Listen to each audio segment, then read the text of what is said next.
So there's a report saying that Jordan Clarkson's name has been linked to the Knicks, but is Clarkson really what the Knicks need right now?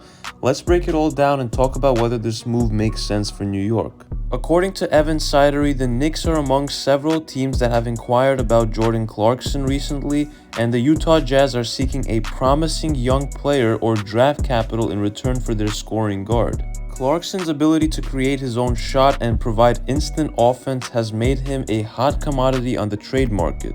While Clarkson is a talented player, the Knicks do not need another guard right now because we already have Cam Payne, Deuce McBride, and Landry Shamet now off the bench, as Shamet just recently re-signed to the main roster after recovering from his shoulder injury. Adding Clarkson would create an unnecessary logjam in the backcourt and could take away minutes from players who are already making an impact. What the Knicks really need is either an experienced tall wing who can defend and space the floor, or a durable center to replace Mitchell Robinson should the team decide to move him. So making a trade for Clarkson would not address the team's true weaknesses. Let's also talk about the financial aspect of a potential trade.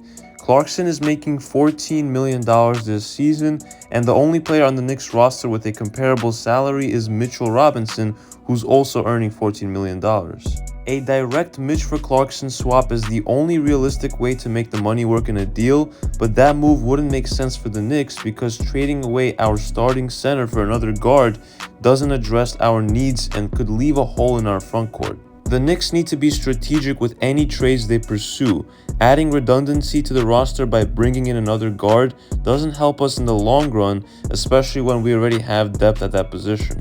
Instead, the focus should be on targeting players who fill gaps in the rotation and strengthen our playoff chances. So Knicks fans, what's your take on this? Should the Knicks avoid trading for Jordan Clarkson, or do you see any scenario where it makes sense? Let me know your thoughts in the comments below. And as always, if you enjoyed this video, make sure to hit that like button and subscribe to the channel for more Knicks news and updates you won't want to miss.